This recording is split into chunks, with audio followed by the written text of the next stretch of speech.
कहानी शुरू होती है तो हम एक 14 साल के लड़के कोल को देखते हैं जो बहुत ही डरपोक किस्म का होता है। उसे डॉक्टर से इंजेक्शन लगवाते भी बहुत डर लग रहा होता है, लेकिन और भी उसकी एक गर्लफ्रेंड होती है जिसका नाम मेलिनी है और वो उसी के नेबरहुड में रहती है।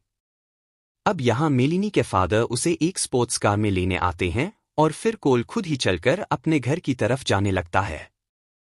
रास्ते में उसकी क्लास के कुछ बदमाश लड़के मिल जाते हैं जो उसे परेशान करने लगते हैं और वो उसे पेट ठोंकते हुए गिरा भी देते हैं।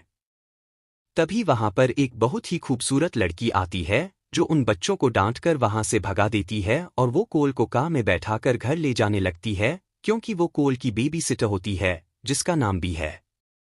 दरअसल कोल बहुत ही इनोसेंट और डरपोक किस्म का बच्चा होता है। तभी उसके पेरेंट्स ने उसके लिए अभी तक बेबी सिटर हायर की होती है जिसने उसे बचपन से संभाला होता है। अब कोल घर आ जाता है और घर में उसकी मॉम एक अंडरग्राउंड स्टोर को साफ कर रही होती है और कोल उनकी हेल्प कर रहा होता है।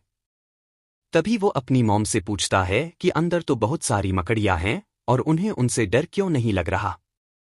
तो उसकी मॉम बाहर आकर उसे बताती है कि जब इंसान दिल से बड़ा हो जाता है तो मुसीबत पड़ने पर कभी डर नहीं लगता, बस वो मुश्किल का सामना करने लगता है।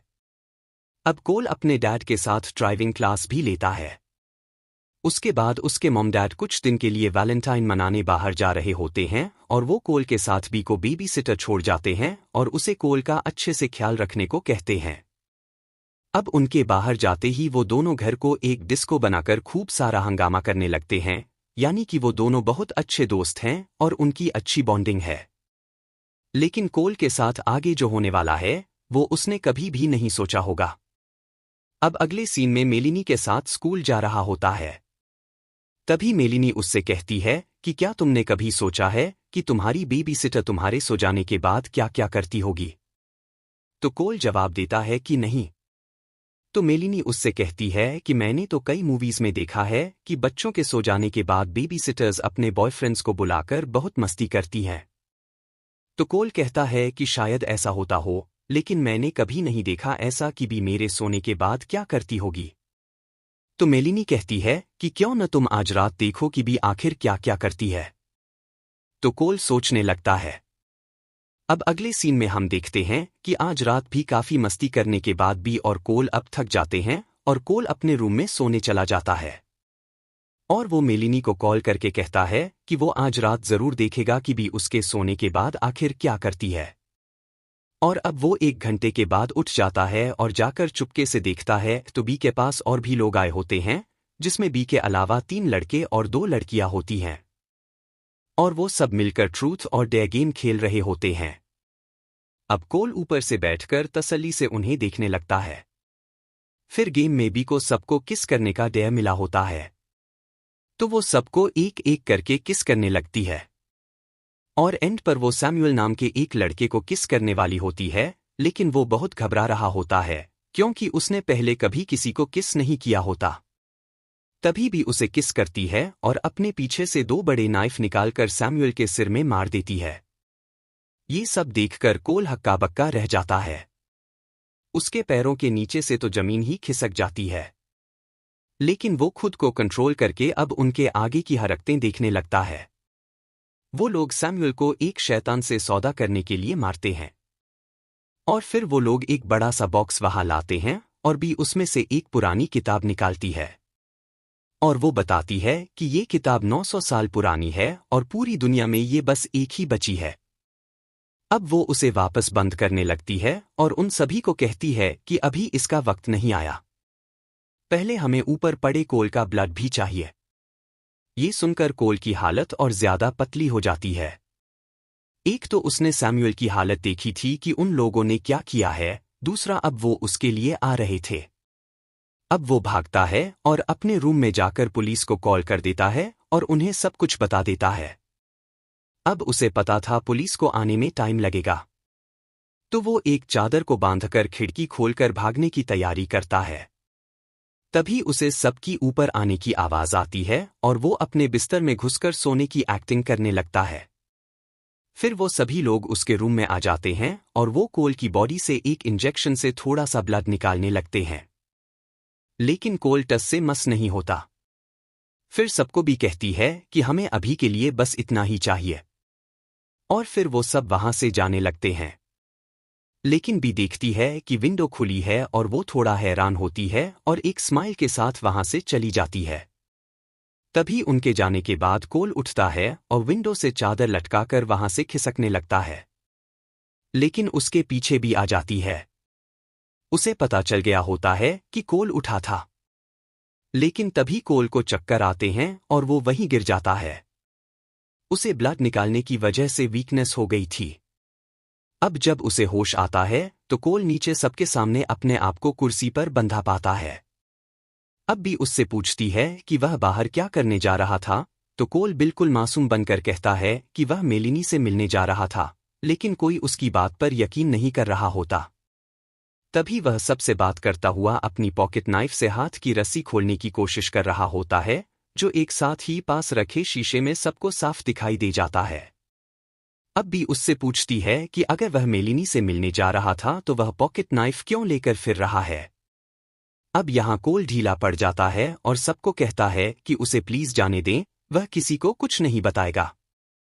तभी वहां पर पुलिस आती है, जिन्हें कोल ने कमरे से पहले फोन किया था। तो वह लोग गन लेकर सीधे अंदर आते हैं। तभी मैक्स नाम का एक लड़का लोहे की रॉड से पुलिस वाले को मारता है और वह पुलिस वाला मरते हुए गोली चला देता है, जो सीधे जाकर एलिनी नाम की लड़की को लगती है। अब मौके पर भी यहां दूसरे पुलिस वाले को भी मार देती है। अब वह लोग उस लड़की को मिलकर देखते हैं, जो एम्बुलेंस को बुलाने को कहती है, लेकिन भी उसे मना कर देती है कि हम उन्हें क्या बताएंगे कि पुलिस वालों ने यह सब किया है। अब इसी वक्त मौका पाकर कोल अपनी रस्सी खोलकर ऊपर भागने लगता है, जिसका पीछा इनमें से एक लड़का जॉन करता है।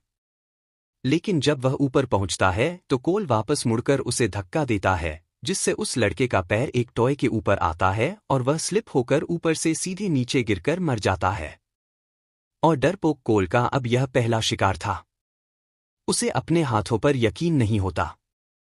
अब भी उसे पकड़ने के लिए मैक्स को भेजती है, जो उसके पीछे भागता है। लेकिन कोल अपने रूम की विंडो से लगे हुए कपड़ों के सहारे नीचे बाहर कूद जाता है और भागता हुआ गराज में जाकर कार के नीचे छुप जाता है। और यहां उसे एक लिटर और एक बहुत बड़ा फायर क्रैकर मिलता है, जिसे लेकर वह अंडरग्राउंड स्टोर में जाकर छुप जाता है। वहां जाकर उसे बहुत सारी मकड़ियां दिखाई देती हैं, लेकिन कोल पर इनसे भी ज्यादा भारी मुसीबत आई हुई थी। तो वह बिना डरे स्टोर में आगे जाकर एक चादर के नीचे अपने आप को छुपा लेता है। अब उसे ढूंढती हुई सोनिया नाम की लड़की वहां आती है, लेकिन कोल ने सारी तैयारी कर रखी थी। वह उसके अंदर आते ही फायर क्रैकर रॉकेट उस पर फायर कर देता है, लेकिन वह मिस हो जाता है। जिससे वह लड़की थोड़ा खुश होती है कि तभी कोल किसी तरह वहां से बाहर आता है और स्टोर का डोर ड्रिल से बंद कर देता है। और फायर क्रैकर के फटने से सारे स्टोर में आग लग जाती है और उस लड़की का काम तमाम हो जाता है। अब उसके आगे एकदम से मैक्स आ जाता है, जो उसकी बहादुरी देखकर ताली बजाने लगता है। लेकिन कोल उसके पास से भागकर एक ट्री हाउस पर चढ़ जाता है। अब मैक्स भी एक रस्सी की मदद से उस हाउस पर आ जाता है। और जब वह कोल को पकड़ने ही वाला होता है कि वहां की फ्लोर की लकड़ी टूट जाती है और मैक्स नीचे गिरने लगता है। और उसकी गर्दन में वही रस्सी फंस जाती है, जिसकी वजह से वह भी मर जाता है। अब कोल के लिए बस बी ही बची थी, जो उसे मारने आ रही थी। कोल फौरन वहां से भागकर मेलिनी के घर घुस जाता है। और वहां बी भी उसका पीछा करते हुए आ जाती है, जिसके पास गन भी होती है। अब मेलिनी और कोल भी उससे छुपते हुए वॉशरूम में खुद को बंद कर लेते हैं। और वहां कोल मेलिनी से कहता है कि फिक्र मत करो, मैं तुम्हें बचा लूंगा। मुझ पर भरोसा करो। उनमें 3 को मैं फंसाकर उनका काम तमाम कर चुका हूं। फिर मेलिनी उसे किस करती है।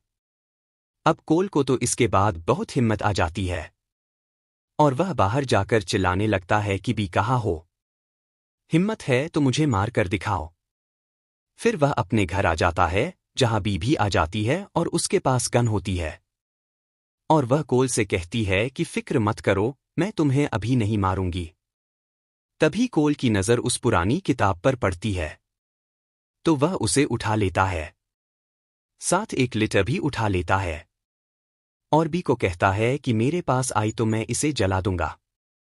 अब यह बुक बी के लिए बहुत कीमती होती है, तो वह उसे वापस देने को कहती है।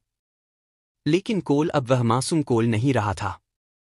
वह उसे आग लगाकर वहां से भागने लगता है। बी उसे बचाने में लग जाती है और कोल बाहर आकर मेलिनी के फादर की स्पोर्ट्स कार लेकर बी के ऊपर चढ़ा देता है और किस्मत से बच भी जाता है। लेकिन बी अपनी आखिरी सांसें ले रही होती है, जिसे कोल देखकर दुखी होता है क्योंकि वह उसकी बेबी सिटर फ्रेंड थी और बचपन से उसके साथ थी। अब वहां पुलिस भी आ जाती है और सब कुछ शांत हो जाता है और कोल मेलिनी के साथ सबका सफाया कर आराम से बैठा होता है। यहीं यह मूवी खत्म हो जाती है।